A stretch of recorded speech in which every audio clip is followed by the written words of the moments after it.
Good morning. Thank you, Rhonda. So it's an honor to join you all here today at this important summit. I was asked to talk about something that can be profoundly impactful, the power of coalitions. The FMCSA Southern Region has seen how local partnerships can drive real change, not just improving the safety metrics, but transforming the culture of safety and boosting efficiency in ways that go beyond what FMCSA or any of the organizations that are here today can do alone.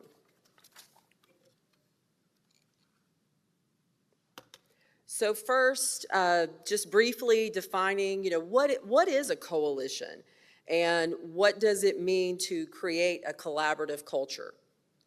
Essentially, collaboration takes us away from being in the front of the room and puts us at the table with other interests. When various stakeholders, like all of you here today, problem solve and develop a consensus alternative, there is a much higher likelihood of success. Collaboration is a process, partnership is a relationship, and that often results from collaborative efforts. So, essentially a coalition, rather, is a collaborative alliance of individuals or organizations that come together for a common purpose or goal. And by maintaining and building these lasting networks, coalitions play a crucial role in driving long-term progress rather than relying on short-term fixes, which that is a key factor in effectively advancing commercial motor vehicle safety. So what is a commercial motor vehicle CMV safety coalition program? A safety coalition program involves a series of outreach events where stakeholders and partner organizations collaborate to share information and provide resources to motor carriers with the goal of reducing crashes in that particular community. These events offer motor carriers the opportunity to engage with experts and peers, enhance compliance, and improve safety performance. And then by equipping motor carriers with valuable insights and tools, the program helps prepare them for future growth while promoting long-term crash reduction. And there you see a picture of the Georgia Community Coalition, also referred to as the Savannah Safety Coalition, which was formed several years ago, and it serves as a model for effective public-private collaboration addressing CMV safety and supply chain efficiency. And we'll talk some more about the Georgia Coalition. So how did the Georgia Community Coalition come to be, and how does a coalition impact commercial motor vehicle safety? So this slide provides an overview of the coalition process, enlisting the primary steps involved in forming and expanding safety coalitions.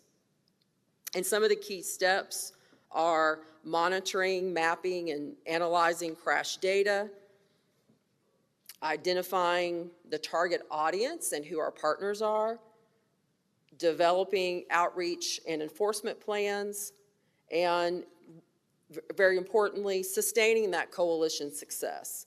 Doing the continuous monitoring and analysis, engagement, and then the feedback and evaluation.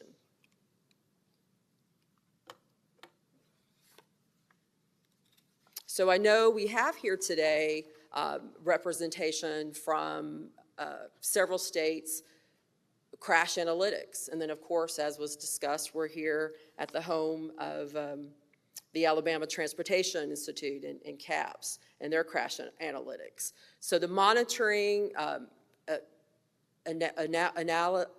analysis and map crash data is key. That's the starting point to determine, what community do we need to focus on in building these safety coalitions. And the FMCSA Georgia division, working with their partners in that state, selected Savannah, Georgia. And it was selected due to their crash analysis determining that this community, because it was the second highest crash corridor in the state. And what drove that to be that was the fact that Savannah is home to the second largest container terminal on the East Coast. It's an economic driving engine for commercial motor vehicle traffic, and not just in Georgia, but across the Southeast. And I had the good fortune of attending, I believe it was in 2022, one of the Georgia Coalition meetings. And I was surprised to find, well, why is there Tennessee companies here? And intermodal, there's several from Tennessee. And that's when it opened my eyes to understand that not only with these coalitions is it important for that specific community, but also in how it impacts other communities. And specifically with Savannah, and we'll talk about, you'll hear more in the next presentation on bottlenecks.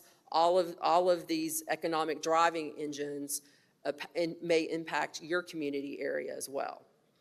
And I believe it might be tomorrow, you'll hear discussion from FMCSA about grants. So, and also you can speak with others here in the room that are grantees that deal with crash analytics.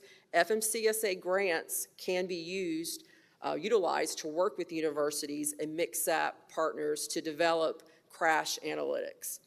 And obviously the end goal should be to develop a predictive crash analytics system which evaluates various logistic, economic, population trends, and infrastructure development elements. So we talked about the importance of, finding that data. Next is identifying the target audience. And again, the driving engines, and probably the most important piece is the partnership. So with the target audience, we're using the term at-risk motor carriers. These are the carriers that are displaying the type of behavior most closely associated with crashes within that community that may have a poor safety record. So these are carriers that should be invited to any outreach portions of a safety coalition. And FMCSA staff have that data using the FMCSA safety measurement system to identify that.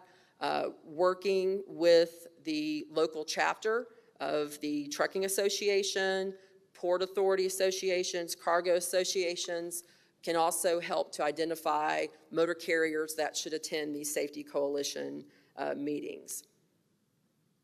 And these carriers would definitely benefit from collaboration with experts in their field and peers that may be willing to provide that information that would help them to improve their compliance. Driving engines, again, are the economic opportunities that lead to increases in population, construction, and then build that traffic even more with the restaurants and shopping, et cetera, that follows that. And driving engines are the precursors to emerging crash corridors areas. So I believe every state has a Department of Economic Development that will market that state to attract business. It's real important in developing your network, building your safety coalition, to work with that department to find out, if you don't know already, what are the driving engines within your state. And again, critical to the success of safety coalitions are partner organizations. These organizations provide the information that allows the target audience, motor carriers, to understand and prepare for driving engines. And the relationships that are built with these federal, state partners, motor carriers, and industry can be further developed and presented during the outreach portion of the Safety Coalition. And this slide gives an example of partners, types of partnerships. All of these partnerships and more were used and are still being used with the Georgia Coalition. And, it lists the key stakeholders, including industry partners, law enforcement agencies, community organizations, and regulatory bodies. By bringing together these key stakeholders, this would create a comprehensive approach to CMV safety.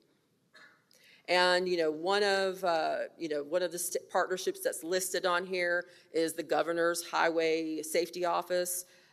This is if you don't already, attend those meetings, and there you can connect with highway safety and freight contacts within your state. And by building these relationships, you identify the organizations in that, quote, community to bring together for the outreach portion. And a key component is the trust. And building trust with your local partnerships is the cornerstone of any successful coalition by working together. And it ensures when you have a local community coalition, it ensures that the stakeholders that are attending have a voice. And that can also be used in incorporating input for regulatory agencies to use as well.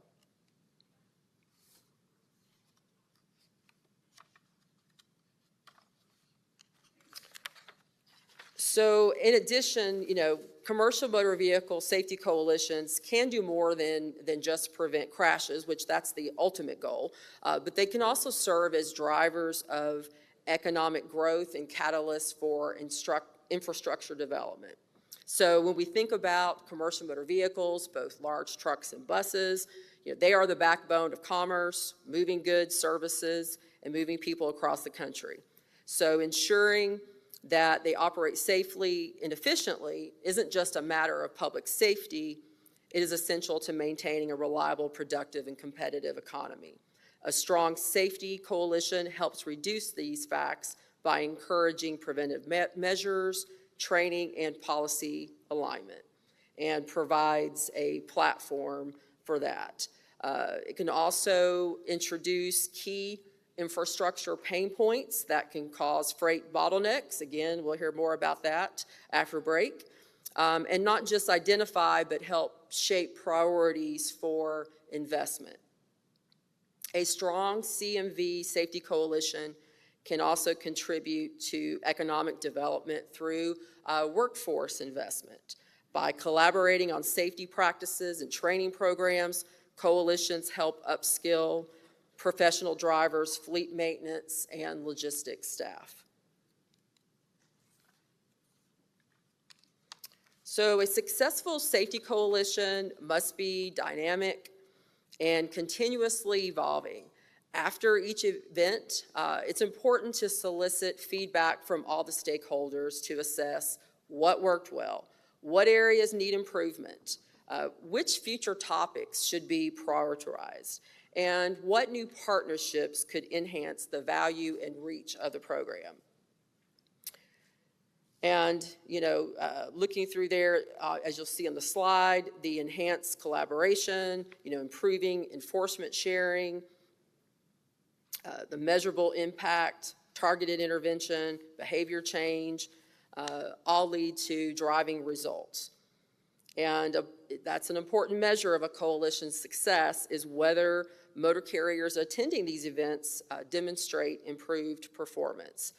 Monitoring post-event compliance trends, crash rates, and engagement levels help determine how effectively the coalition is moving the needle on safety and where additional support or innovation may be needed. So what are the long-term impacts of a CMV community coalition? And the only coalition that at this time that we have that has that long-term data, that has been doing that for several years, again, is the Georgia Community Coalition, or also called the Savannah Community Coalition. And the long-term data models indicate that community coalition programs such as this one can achieve a sustained 20% reduction in fatal crashes within that community over a 5-year period. So these outcomes underscore the effectiveness of proactive safety initiatives and collaborative efforts in lowering roadway risk across Georgia. So by aligning efforts in coalition building, supply chain resilience, infrastructure development, and safety, the Georgia Community Coalition drives economic prosperity while ensuring a safer, more efficient transportation network.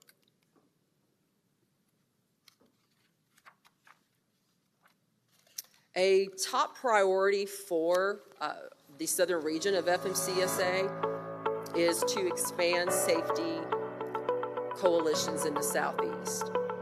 And as mentioned, I had the opportunity, as other of my peers, division administrators from other states in the South, to go and see what it entailed with the Georgia Community Coalition. And using that as a model that was done in Savannah, Tennessee implemented that. Tennessee Trucking Association and Tennessee High Patrol, we got together and conferred as to where would be the best location. And we actually got together initially right before COVID, and we had, maybe 25 different organizations within Tennessee come to that meeting. And the first thought was, we have all these different CMV, different highway safety meetings. Maybe they won't think that there's a need. And when we got together, we realized by networking how important it was for us to have to come together to pull our resources and go to specific areas. Unfortunately, right after we had our first coalition meeting was on the books, something called COVID happened. And that kind of derailed us from that initially. But fortunately, we got back together, and in 2024, Tennessee held the first community coalition for CMVs, and it was given the name CPR, for Crash Prevention and Reduction. And it felt like a reunion coming here this morning, because through these coalition meetings and networking, we got the opportunity to meet several of you and hear about what all you're doing, and you bringing that knowledge to our local communities. So the first meeting was held in the Chattanooga area, and what Tennessee utilized, as well as other divisions in the South are now utilizing, is, and like Georgia is doing as well, a cross-border approach. So for the meeting in Chattanooga, it also involved Alabama and Georgia. And then later in the year 2024, University of Memphis hosted a meeting there in Memphis, and also brought in Mississippi and Arkansas as well. And at least in Tennessee, we hope to replicate that also in the Middle Tennessee, Nashville area, and East Tennessee, Knoxville area. And I know several states of the South already have plans in the works to expand safety coalitions, and the Georgia model is not just being used in our region, but is also being replicated throughout FMCSA, working with their partners. So there's been some successes and outcomes just last year with the community coalitions, and this slide just highlights from Savannah, Georgia, and Chattanooga, and Memphis areas. And in addition to something else that we used from the Georgia model, in addition to having the outreach meeting, working with our partners in commercial vehicle enforcement, and also in doing so with roadside inspections, and also in doing compliance investigations, we also had that enforcement piece as well. And what was found was that there was a 17.5% crash reduction during that time of targeted enforcement periods. And that figure was taken from the Savannah area because they had that long-term data there. We also saw, I have in my notes, complete elimination of hazmat crashes. Where's wood? Knock on wood. We have some folks I know here from Chattanooga, and we don't know what was going on there, but there was 4 or 5 crashes, I think, that happened within like a couple months, involving organic peroxide. And in addition to having the Crash Prevention and Reduction Coalition, our former regional hazmat program manager had the great idea, enforcement is one thing, going in and issuing a penalty, finding the violation, but we want to ensure these hazmat incidents don't reoccur. And so there was a local coalition based on the industry that transported that product and working with the shipper of that material, also working with Tennessee Highway Patrol. They did additional inspections working in that area. And again, knock on wood, we have not had any more hazmat incidents. So, the community coalition meetings, both in Georgia and Tennessee, identified high crash corridors and causal factors, the port expansion and its impact on CMV traffic and economic and infrastructure development as a driving force behind freight movement, and also the importance of sharing best safety practices by industry. So I want to thank you all for being here, taking the time out of your busy work schedule, and for your ongoing commitment to commercial motor vehicle safety. So the challenge for each of us here today is to think about not just what, Stephanie can do or Troy Thompson can do, but what all of us, what we can do together to work together to strengthen coalitions such as the ones that we talked about that are occurring in Georgia and Tennessee, and expand that through the Southeast. It's only going to help us to improve CMV safety and supply chain performance. So, definitely take the opportunity while you're here these 2 days to network and to kind of help identify who has attended one of these safety coalition meetings in Georgia or Tennessee.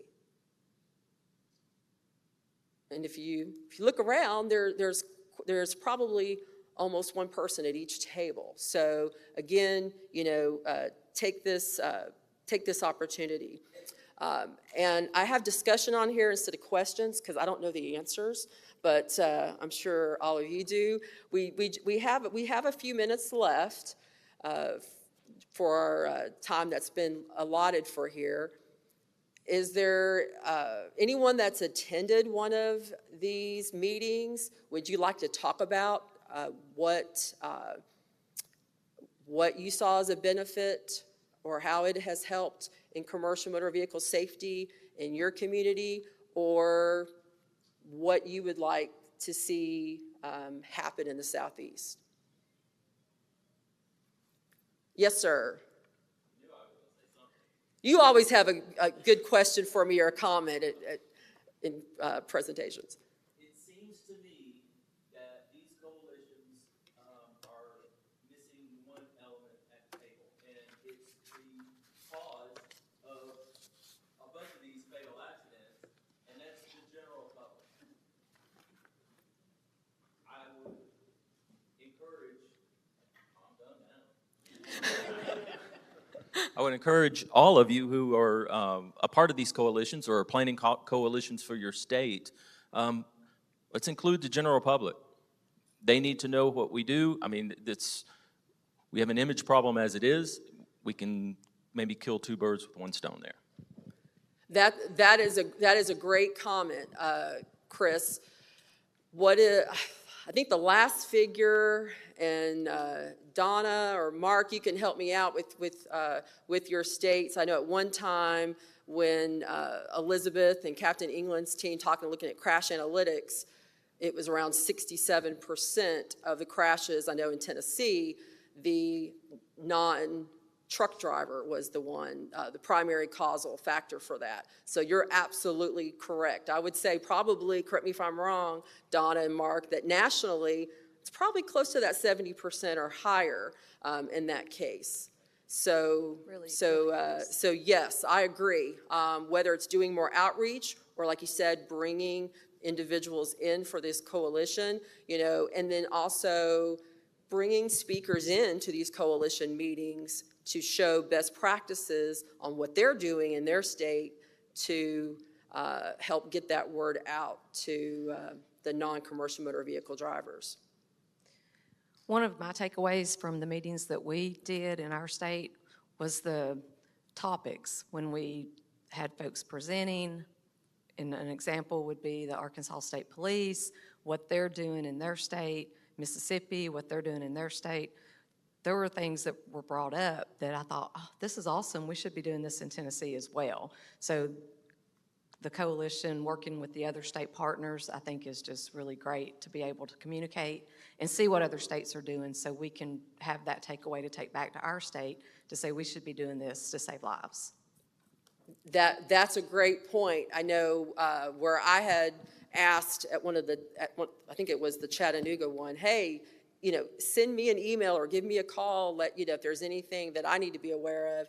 And the comments that I had received was this, like what you were talking about, Donna, where it was real important with that cross-border approach to hear what's going on in the states surrounding Tennessee. And again, a good example was, I didn't understand, well, how does Savannah, Georgia affect Memphis, Tennessee? And it affects it greatly. What about looking at some of the people that are instructing new drivers on the roadway? So a lot of drivers training is done through local schools and education. And if we can get some of them involved, get a little bit of buy-in on that portion, perhaps we can get more content directly to the person as they're learning how to drive the vehicle. Yes, I agree with you on that. And in fact, when we had our meeting, I think it was in Memphis, Vontina's here with Excelente training program. They're one of the few programs that are in the Safe Driver Apprenticeship Program as well, and ELDT. And I agree with you, by having that training, that's key in that step, and having the providers be involved in that coalition. Well, not specifically CDL drivers, commercial motor vehicle drivers, but actually approaching it from the other side as well, because if you're talking about getting public involvement, the awareness is something that all of the trucking associations, we all try to put out there for the motoring public in general. So if we're talking about also the students learning this through their public schools on how to drive a non-commercial motor vehicle and approaching it from that angle, because getting the public involved, the question is who, right? Who do you get involved to get that message out there? And to me, the thought process is if you go directly to those people that are instructing the largest percentage of people operating as a new driver on the roadway, you're going to be able to get more information out, or maybe even perhaps get them to have more buy-in to presenting content provided. That's good stuff. And I know we have some representation from state driver licensing agencies that are here as well. So that's great information to bring back. And as a mother of a 16-year-old and a 15-year-old, totally agree with you. They definitely need that training. Any other, do we have any questions or comments? Mr. Seymour, yes, sir. Well, so I really appreciate this conversation. I appreciate what you put on that screen. I appreciate the beginnings, and I appreciate the follow-on communications. You're talking about licensing, different things, people talking about bringing the public in, right? I think what you set here is really a launching point. It doesn't have to be an FMCSA sponsored, started thing. It doesn't have to be a state thing. It could be an organization, a trucking association that takes the lead at times. It could be a state law enforcement. It could be a licensing agency. These things are designed so that partners come together and we figure out what the community needs, right? Whether it's a specific community, a specific need. You talk micro, you talk macro, right? Different things from taking an entire community or an incident problem with hazardous materials, which becomes its own community, its micro-community, right? So you take all of these things, and I think the key component to all this is that somebody takes the lead. You get everybody together, and there's a moment in time that everybody should take the lead. And if we get together and we're communicating that way strategically, for a few purposes, we want the economy to be great in each of our states in our country. We want to best facilitate the movement of goods in this case, right? Or whatever it may be, for the benefit of everybody. And everybody's got a role in that. So I think the biggest key that I get out of what I've seen from it, what I've seen you do with it, and how I've seen you take Georgia, which I applaud greatly, and really take to a different level in Tennessee, or maybe some different methods, is we allow somebody else. Anybody at the table can be the top of the table for whatever the moment calls for. That's what I appreciate about your program the most. Thank you, sir. And if you have not met Mr. Seymour, definitely connect with him these 2 days, because I wouldn't say grandfather, that makes him sound old. I was going to say grandfather of coalitions. But not only was he our former field administrator, but he also was the former Georgia Division Administrator and was there when the Georgia Community Coalition was implemented years ago. So he has helped to build that program. Thank you for your time today. Enjoy these 2 days, and most importantly, thank you for all that you do. And